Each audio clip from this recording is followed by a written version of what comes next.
This video is not for me, it's for you. You're welcome.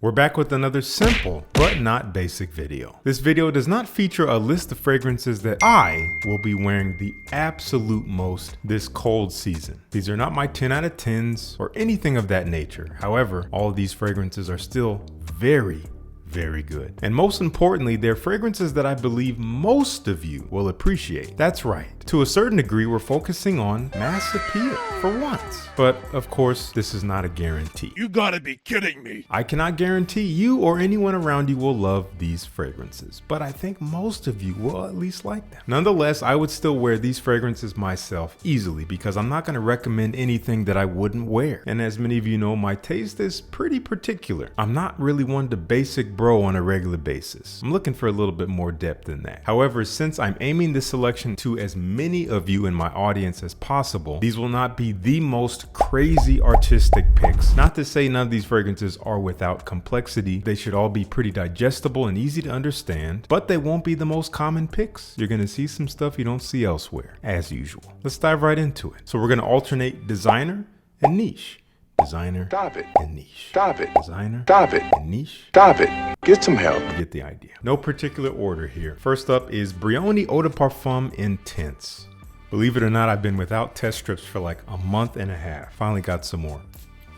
At first spray, this fragrance smells almost a little basic. It might initially remind you of some other things in the designer mainstream market, but within a few seconds, it starts to set itself apart. You are greeted with this sweet, juicy, crisp apple note, but it's not as bright as you might smell it in other fragrances. It's darker here by some oud. Now, don't be afraid of that. The oud is so perfectly a part of this composition. It adds hue and texture more than it does scent, although there is this distinctive masculine dry woodiness in the background. But I would not call this an edgy fragrance. There's some warm spices, a little bit of freshness, I think primarily from the fruit. Ultimately, it comes off as a night out fragrance, something that smells kind of sexy, borderline elegant, but not really formal or anything like that. Does have a casual night outing vibe, kind of bad boy-ish, but with a little bit more depth and interest. Highly recommend this one for those of you guys looking for something easy to wear that's going to be very attractive when the sun goes down. Brioni EDT Parfum Intense. Yummy elegance. No one's ever really said that, but I'm saying it now. From Zaharoff, we have Signature Tabac.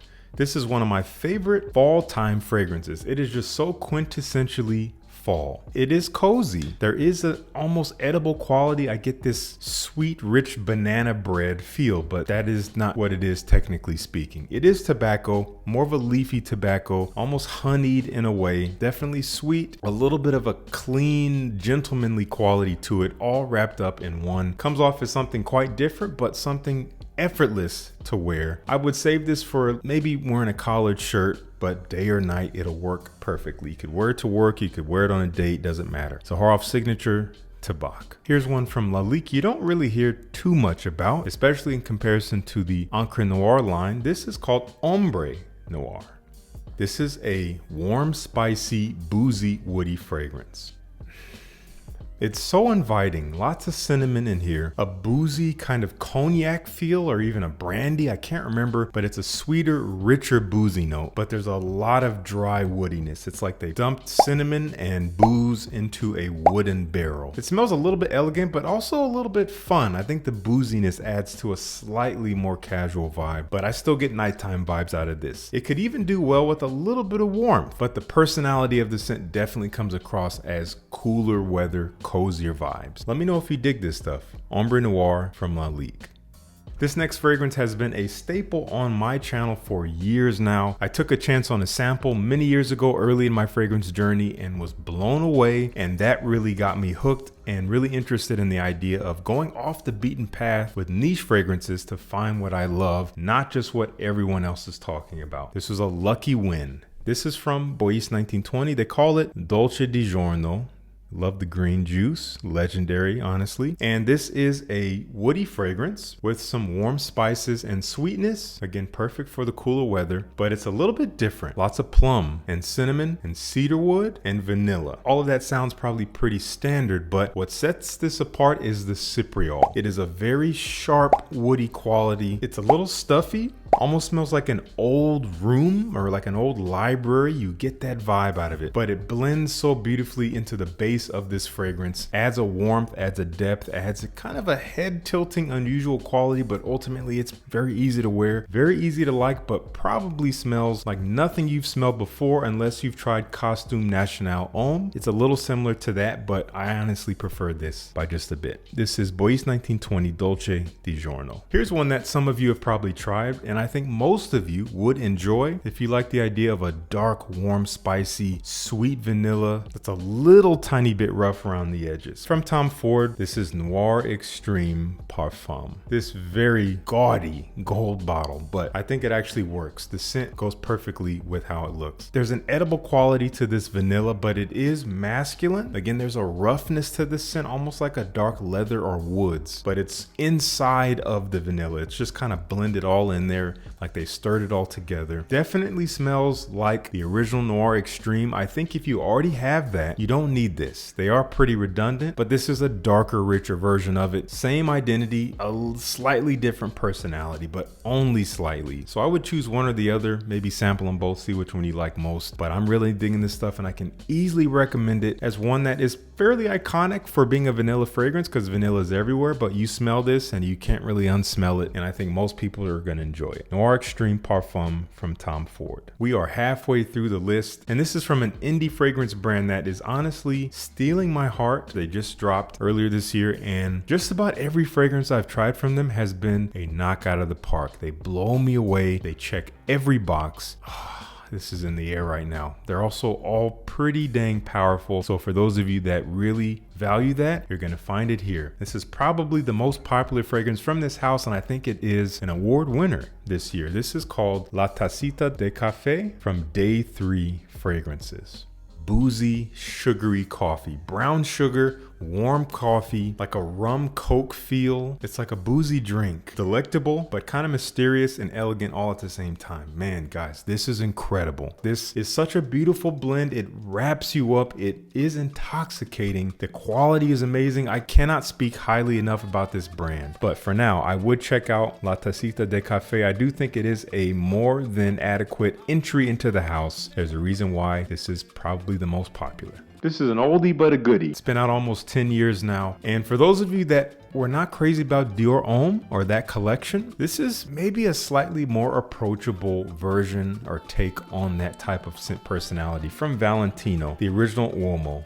For those that thought Dior Homme or Dior Homme Intense was too powdery, you've got to check this out. They kind of take away the powderiness. I don't think there's technically iris, at least it's not listed, but I do kind of detect that vibe, almost a little waxy, but again, less powdery, a little bit more gourmand, if you will, more of a chocolate feel, more of like a hazelnut-like feel, maybe a little bit of leather. It is beautifully balanced, a little bit of freshness, like a masculine, clean quality to it, but it is slightly gender bending in a way. It does kind of ride that line with the illusion of the iris note. Again, I cannot confirm or deny if it's actually in here, but it smells like it to me. Date night approved. That's probably the best time to wear this. Maybe the second date though, not the first one. Valentino Uomo. Now you guys know me. Just about every video like this, I have to put a little bit of a stretch in there. I like to push the boundaries a little bit. This one might be the least mass appealing potential fragrance on this list, but I still think that it's a fragrance many of you will enjoy if you like the House of Parfum Noir.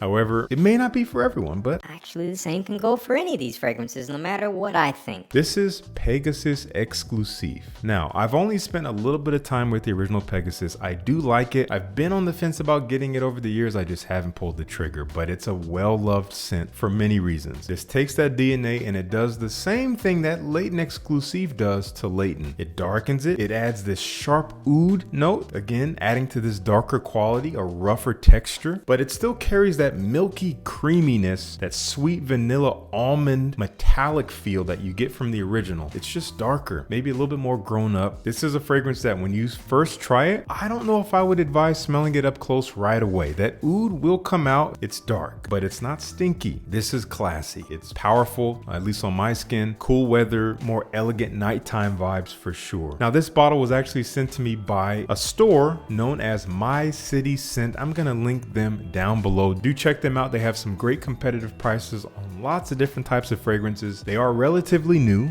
and they are expanding their catalog more and more every month. If you do feel inclined to support a new store that is trying to earn your business, check them out. See if they have anything that you like in their catalog. And to incentivize purchasing, I'm gonna have a little special that you can take advantage of with them. Everything's gonna be down in the description, so do check that out. That is Pegasus Exclusif from Guerlain. This is one of those fragrances that rides that perfect balance of being very different, but easy to wear and easy to enjoy. This is L'Homme Ideal Eau de Parfum.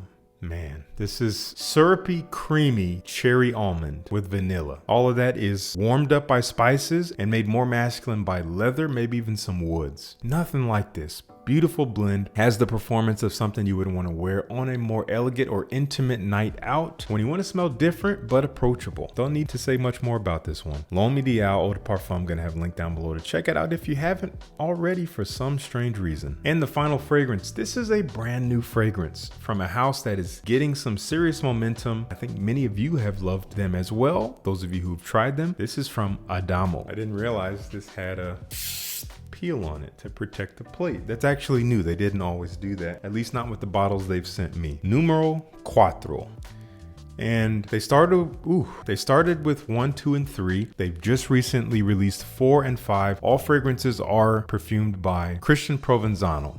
Busy guy. Now, this is technically an oud rose, but don't be alarmed. For those of you that aren't crazy about oud rose, I still implore you to try this. This is made so easy to love. Warm, infectious, intoxicating, and delicious blend. This is a vanilla amber musk oud rose. Honestly, on paper, when you see it, doesn't look like it's gonna smell any different from any other oud rose. And I wouldn't say it smells miles different from any other oud rose, but it is its own thing. The way it behaves, the way that the elements work together and blend and develop on the skin is a little different. Dark, it's smooth, behaves like velvet, honestly. I almost get a chocolatey feel. I don't think there's chocolate in here, but I get this dark chocolate feel. Just inviting, beautiful, elegant, smells expensive. Guys, do check out this house, even if it's not this fragrance, even if what I just said does not sound appealing to you, get a discovery set or something, check them out. This is a great house you need to keep tabs on. And we have a special discount. Use the code, I believe it's Justin25. All the info will be down in the description. Those are 10 designer niche fragrances that I believe are interesting, yet extremely wearable and easy to like. Do check them out at the links down below and let me know in the comments if you've tried any of these fragrances. I would love to know your thoughts. And thank you so much for tuning in. Peace. I'll see you in the next one.